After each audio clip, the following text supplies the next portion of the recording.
இன்றைக்கி நம்ம எதை பற்றி பார்க்க போகிறோம் அப்படின்னா ஆப்சுரேஷனில் வார்ம் வெர்டிக்கல் கம்பேக்ஷன். ஆக்சுவலாக ஆப்சுரேஷன்னா என்ன?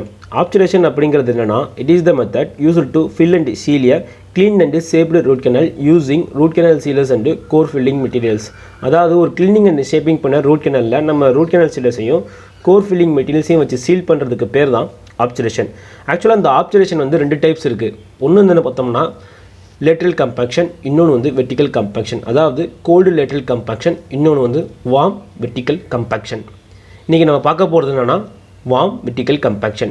இந்த warm vertical compactionக்கு இன்னொரு பேர் இருக்குது. அது என்ன பேர்னா ஸ்லீடஸ் டெக்னிக் ஆஃப் ஆப்சுரேஷன் சொல்கிறாங்க.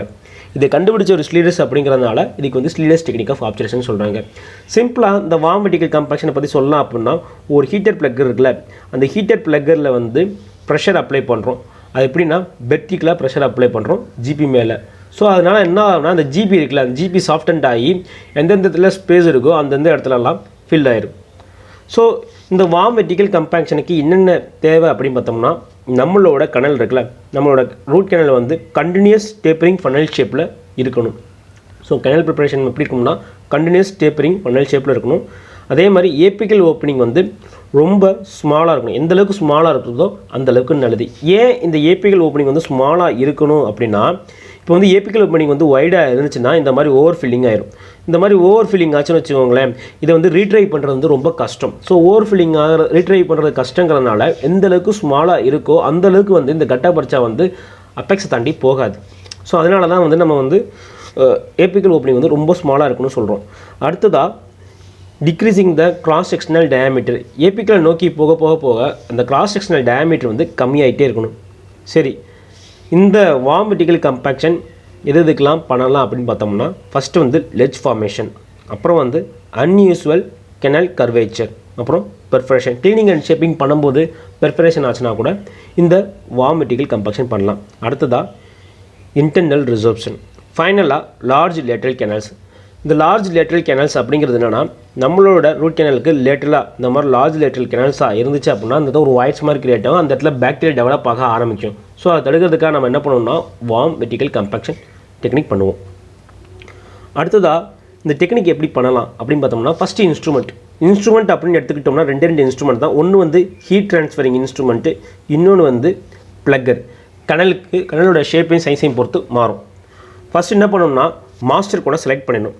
மாஸ்டர் கோனை செலக்ட் பண்ணதுக்கப்புறம் அது வந்து ஏபிக்கலாக 1 to 3 மில்லிமீட்டர் வந்து மேலே ஏறி இருக்கணும். 1 to 2 மில்லிமீட்டர் வந்து மேலே ஏறி இருக்கணும்.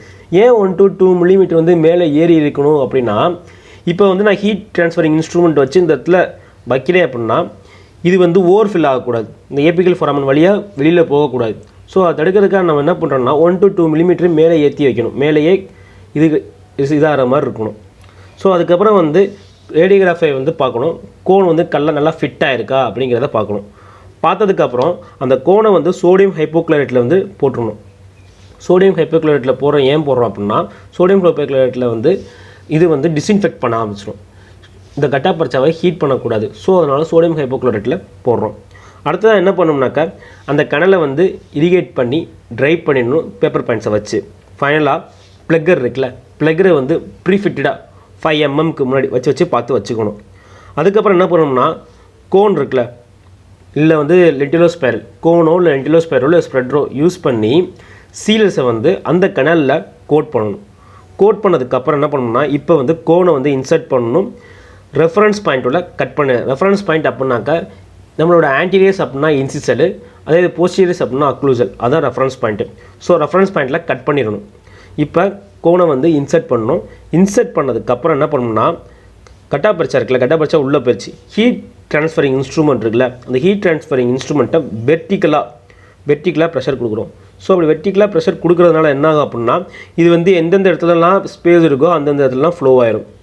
ஃபைனலாக என்ன பண்ணணும் அப்படின்னாக்கா, இந்த ப்ளக்கர் இன்ஸ்ட்ருமெண்ட் இருக்குல்ல, பிளண்ட் எண்ட் ப்ளக்கர் இன்ஸ்ட்ருமெண்ட், அது என்ன பண்ணணும்னா அதை வச்சு கம்பேக்ட் பண்ணணும். ஸோ அப்படி கம்பேக்ட் பண்ணும்போது என்ன ஆகும்னா, லேட்ரல் கெனலில் ஸ்பேஸ் இருந்தால் கூட, லேட்ரல் கெனல் இருந்தால் கூட, அதே மாதிரி எந்தெந்த இடத்துலலாம் வாய்ஸ் இருக்கோ அந்தந்த இடத்துலலாம் இது போய் உட்காந்து கம்பேக்ட் ஆயிடும். ஸோ மூவ் லேட்டரலாகவும் ஏபிக்கலாகவும் கட்டா பர்ச்சா போக ஆரம்பிச்சிடும். அதுக்கப்புறம் ஃபைனலாக கொஞ்சம் 2 to 3 mm கொர்னல் ஏரியாவில் கொஞ்சோண்டு கட்டா பறிச்ச எக்ஸஸ் இருந்துச்சு அப்படின்னா அதை ரிமூவ் பண்ணிட்டு திரும்பியும் ப்ரொசீஜரை ஸ்டார்ட் பண்ணணும். அடுத்ததாக ஒன்ஸ் ஏபிக்கல் ஃபில்லிங் வந்து முடிச்சிட்டோம் அப்படின்னாக்கா ஆப்சுரேஷன் வந்து பண்ணி முடிச்சிடணும். அது எப்படி பண்ணணும் அப்படின்னா இதே மாதிரி செக்ஷனில் கொஞ்சம் கொஞ்சமாக வச்சு ஹீட்டிங் இந்த ஸ்மால் செக்மெண்ட்டாக வச்சு ஹீட் பண்ணி இந்த கனலை ஃபுல்லாக சீல் பண்ணி முடிச்சிடணும். சரி, இதோட கன்சிடரேஷன் என்ன அப்படின்னு பார்த்தோம்னா கட்டா பறிச்சா ரொம்ப ஹீட் ஆகக்கூடாது. கட்டா பறிச்சா ரொம்ப ஹீட் ஆயிடுச்சு, இல்லை ஹீட் ட்ரான்ஸ்ஃபரிங் இன்ஸ்ட்ருமெண்ட் வந்து ரொம்ப அதிகமாக ஹீட்டில் வச்சு பண்ணிட்டோம் அப்படின்னா கட்டா பறிச்சா ரொம்ப சாஃப்டண்ட் ஆயிடும். ஸோ கட்டா பறிச்சா சாஃப்டண்ட் ஆச்சுன்னா அதை ஹேண்டில் பண்ணுறது கொஞ்சம் கஷ்டம். அதே மாதிரி சீலஸில் வந்து கட்டா பறிச்ச மேலே உட்காரக்கூடாது. சாஃப்டன் கட்டா பறிச்ச மேலே சீலஸ் வந்து ஒட்டக்கூடாது. சாஃப்டன் கட்டா பறிச்ச மேலே சீலஸ் ஒட்டுச்சு அப்படின்னா அது வந்து அதரன்ஸை வந்து இன்டர்ஃபேர் பண்ண ஆரம்பிக்கும். அடுத்ததாக பல்ப் சேம்பர் வந்து ஆப்சுரேஷன் பண்ணி முடிச்சதுக்கப்புறம் இந்த கொஞ்சம் கட்டா பறிச்சா அங்கங்கே ஒட்டிகிட்டு இருக்கோம். அப்புறம் வந்து அதெல்லாம் இல்லை இந்த சீலஸ் கூட இந்த ரூட் கேனலில் வந்து இந்த பல்ப் சேம்பரில் ஒட்டிகிட்டு இருக்கோம். அதெல்லாம் நம்ம க்ளீன் பண்ணிடணும். இதோட பெரிய அட்வான்டேஜ் என்ன அப்படின்னு பார்த்தோம்னா சீலிங் வந்து எக்ஸலண்ட்டாக இருக்கும், லேட்டரலாகவும் சரி ஏபிக்கலாகவும் சரி. அதே மாதிரி கெனல் வந்து மற்ற லேட்டரல் கம்பாக்ஷனை விட இந்த வெர்டிக்கல் கம்பாக்ஷன் நல்லாவே ஃபில் ஆகிருக்கும். இதோட பெரிய டிஸ்அட்வான்டேஜ் என்ன அப்படின்னு பார்த்தோம்னா ரூட் வந்து வெர்டிக்கலாக ஃப்ராக்சர் ஆகிறதுக்கு சான்சஸ் அதிகமாக இருக்குது. கம்பேக்ட் பண்ணிகிட்டே இருக்கோம்ல, ஸோ ரூட் வந்து வெர்டிக்கலாக ஃப்ராக்சர் ஆகிறதுக்கு சான்சஸ் அதிகமாகவே இருக்குது. அதே மாதிரி டைம் கன்சியூமிங் ஆகும். ஓவர் ஃபில்லிங் ஆயிடுச்சு, இந்த மாதிரி ஓவர் ஃபில்லிங் ஆயிடுச்சு அப்படின்னா இதை ரீட்ரை பண்ணுறது ரொம்ப கஷ்டம்.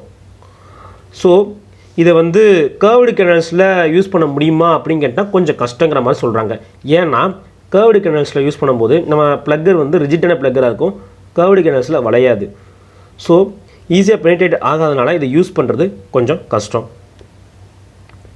அடுத்ததாக நம்ம என்ன பார்க்க போகிறோம்னா செக்ஷனல் மெத்தட் ஆஃப் ஆப்சுரேஷன் இல்லை சிக்காகோ டெக்னிக். இதில் என்ன சொல்கிறாங்க அப்படின்னா ஸ்மால் பீஸ் ஆஃப் கட்டா பறிச்சா, கொஞ்சோண்டு கட்டா பறிச்சாவை எடுத்து குட்டி கட்டா பறிச்சாவை செக்மெண்ட்டாக ஆக்கிட்டு ஸ்மால் பீஸ் ஆஃப் கட்டா பறிச்சாவை எடுத்துக்கிட்டு கேனலில் வந்து செக்ஷனாக ஃபில் பண்ணுறோம். அதை எப்படி ஃபில் பண்ணுறோம் அப்படின்னா ஃபஸ்ட்டு கட்டா பறிச்சா வந்து கட் பண்ணி குட்டி செக்ஷனாக கட் பண்ணிவிட்டு ப்ளக்கர் இருக்குல்ல, ப்ளக்கரை வந்து அது loosely fit within the 3 mm working length. So plugger வந்து 3 mm ஒர்க்கிங் லென்த்தில் வந்து லூஸ்லி ஃபிட் ஆகிற மாதிரி இருக்கணும். ஸோ சீலரை வந்து அதில் அப்ளை பண்ணதுக்கப்புறம் லென்டிலோ ஸ்பைரல் யூஸ் பண்ணியோ இல்லை ஸ்ப்ரெட்டரை யூஸ் பண்ணியோ சீலரை வந்து கனலில் ஃபுல்லாக அப்ளை பண்ணதுக்கப்புறம் ஒன் எண்ட் ஆஃப் கட்டா பறிச்சாவோட ஒரு எண்டு. இப்போ என்ன சொல்கிறாங்கன்னா கட்டா பறிச்சாவோட ஒரு எண்டில் நம்ம வந்து இந்த ஹீட்டட் ப்ளக்கர் இருக்குல்ல அதை வந்து ஃபிட் பண்ணணும். ஃபிட் பண்ணிவிட்டு உள்ளே வந்து ஏபிக்கல் ப்ரெஷர் மூலமாக இன்செர்ட் பண்ணுறோம். அப்படி இன்செர்ட் பண்ணும்போது என்ன ஆகும் அப்படின்னா அந்த ஏரியா மட்டும் குட்டியோண்டு கட்டா பறிச்சா வந்து ஏபிக்கல் ஏரியாவில் ஃபில் ஆயிடும். அதுக்கப்புறம் ரேடியோகிராஃபில் பார்க்குறோம், ரேடியோகிராஃபில் கரெக்டாக ஃபிட் ஆயிடுச்சு அப்படின்னா கம்பேக்ட் பண்ணிவிட்டு ரிமைண்டர் கேனலையும் இதே மாதிரி ஃபில் பண்ணுறோம். இதோட பெரிய அட்வான்டேஜ் என்ன அப்படின்னா ஏபிக்கலாகவும் லேட்ரலாகவும் ஃபில் ஆயிரும். ஆனால் போஸ்ட் அண்ட் கோருக்கு வருது அப்படின்னாக்கா ஏபிக்கல் ஏரியாவில் மட்டும் ஃபில் பண்ணால் போதும், மித்தது வந்து கோர் மெட்டீரியல்ஸ் ஃபில் பண்ணிடும். இதோட பெரிய டிஸ்அட்வான்டேஜ் என்ன அப்படின்னா டைம் கன்சியூமிங். ஓவர் ஃபில்ட் ஆயிடுச்சுன்னா இதை வந்து ரிமூவ் பண்ணுறது கஷ்டம். தேங்க்யூ.